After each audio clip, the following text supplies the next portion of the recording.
Terça-feira é dia de falar sobre tecnologia aqui no 90 Minutos.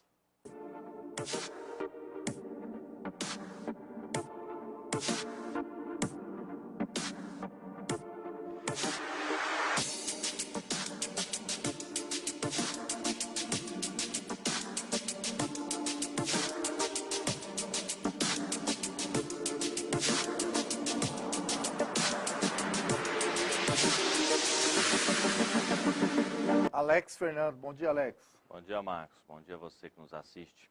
A Oi pediu falência. Pediu concordata, Concordata? recuperação judicial antiga concordata, mas só a parte do Rio de Janeiro, né? E aí? E aí que eu acho difícil de acreditar que uma empresa daquela tá ruim das pernas. 65 bilhões de dívida. A maior pedido de recuperação judicial da história. Mas quando você fala de empresa de telefonia e banco... É muita grana, né? É sempre por aí. Mas eu acho difícil de acreditar que ela quebre. Ela não quebra, não. É só um tempinho para ela... É só para dar uma aliviada. Vamos falar hoje de sistemas operacionais Linux versus Windows. O Linux ainda é um grande bicho-papão de todo mundo que mexe. Às vezes você encontra ele em computadores públicos, às vezes na universidade você vai encontrar dele. Alguns computadores, como a Positivo, ela fornece ele com Linux para as pessoas utilizarem, em decorrência do valor da licença do Windows, que não é barata. E ela vai causar uma certa confusão, porque muda tudo. Primeiro, vamos tentar fazer um esclarecimento do que é um sistema operacional. Um computador, ele é uma máquina. Sendo uma máquina, ela tem a sua parte física, igual uma televisão, igual uma cafeteira, um liquidificador, uma máquina de lavar. Ela é, antes de mais nada, uma máquina eletrônica. E essa máquina, ela precisa de um conjunto de regras que vai determinar como que ela vai se comportar.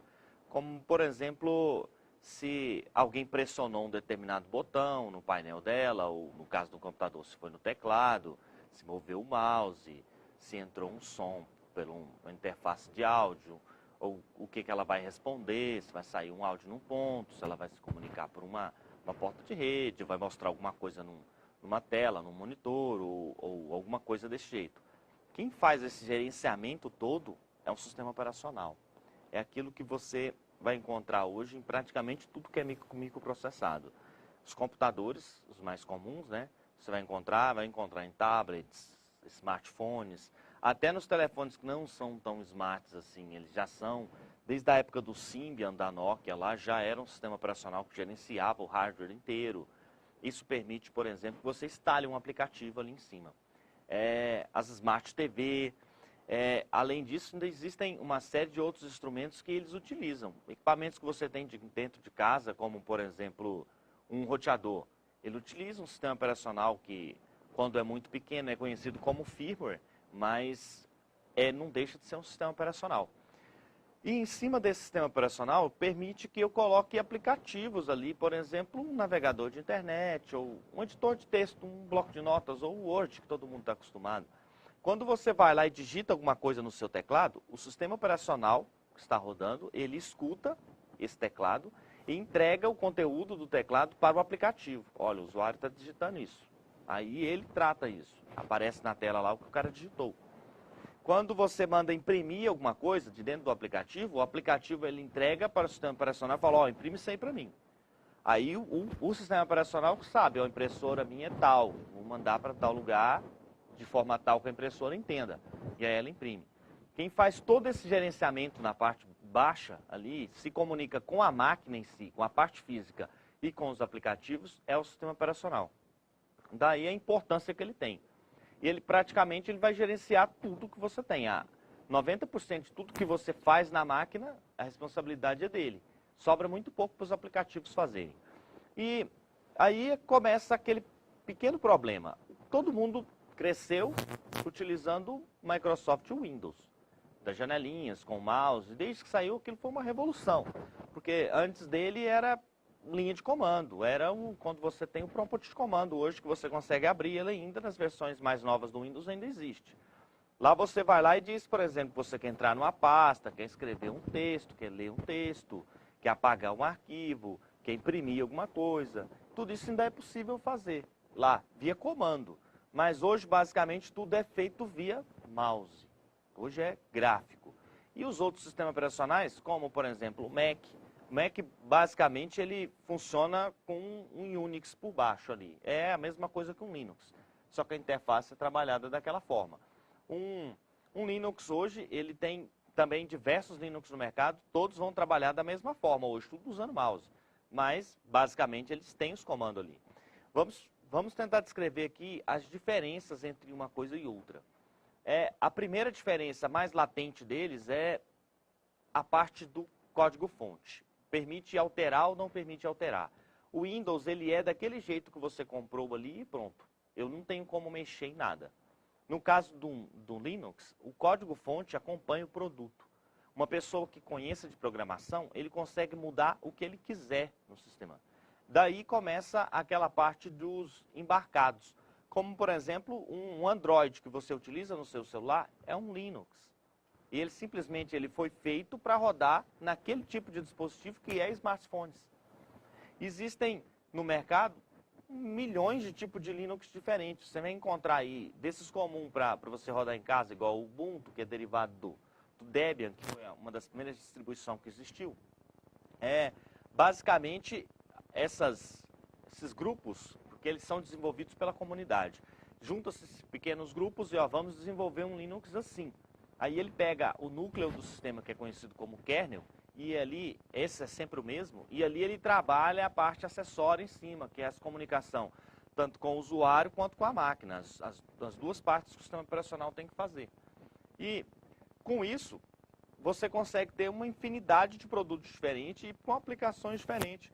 Hoje existe Linux para rodar em celular, em smartphone, em Smart TV, em computadores, em tablets, em roteadores. Na maior parte dos roteadores hoje, inclusive, utilizam Linux. Porque eu posso ter tanto essa parte mais complexa como uma parte muito simples.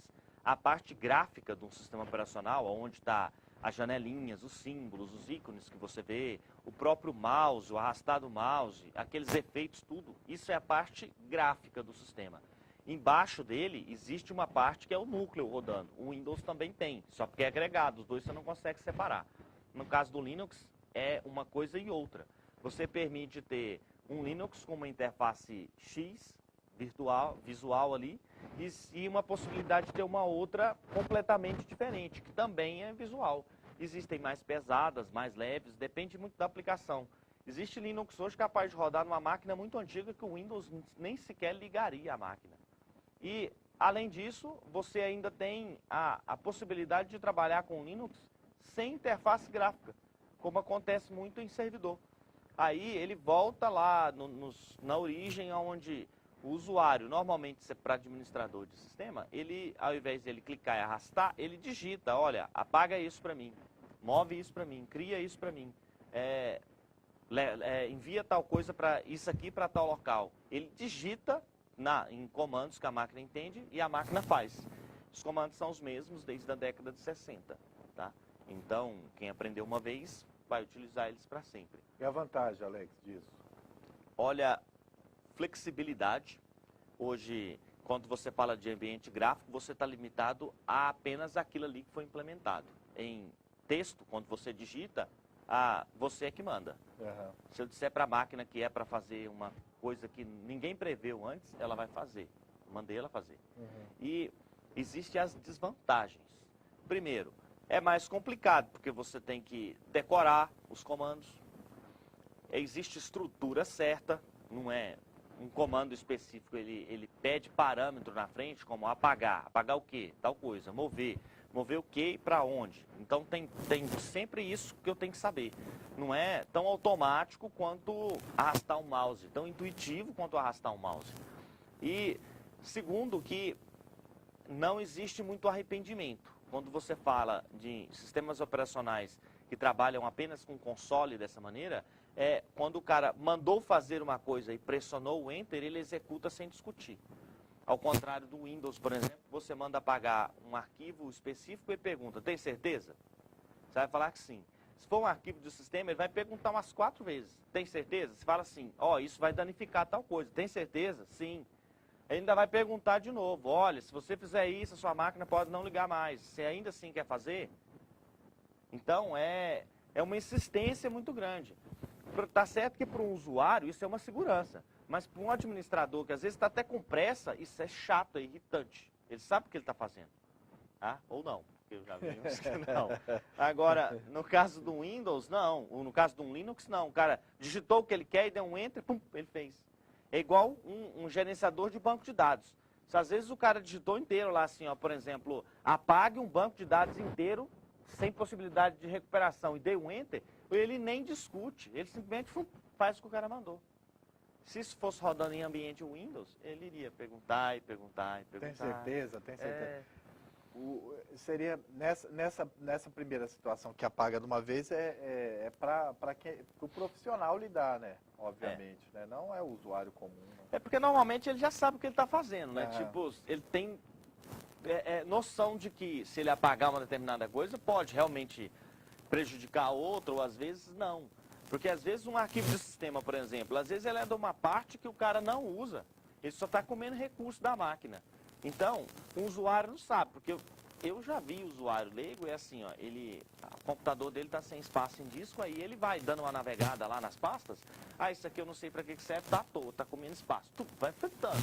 Então, realmente, as versões mais novas do Windows até oculta. Vai lá simplesmente e não mostra o arquivo. Se você não vê, o que os olhos não vê, o coração não sente. Se você não está enxergando o arquivo, você não apaga ele. Tá? No caso do Linux, ele vai mostrar o arquivo e permite sim que você delete. Tá? Sem nem muita discussão. E tudo é recuperável nesse campo?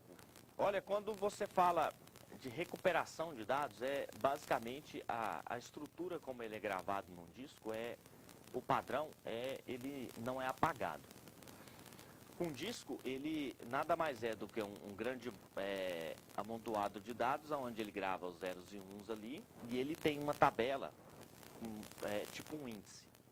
Nesse índice, ele vai lá e coloca, por exemplo, o arquivo documento.txt, ele está localizado na linha tal, que é conhecido como setor, no setor tal.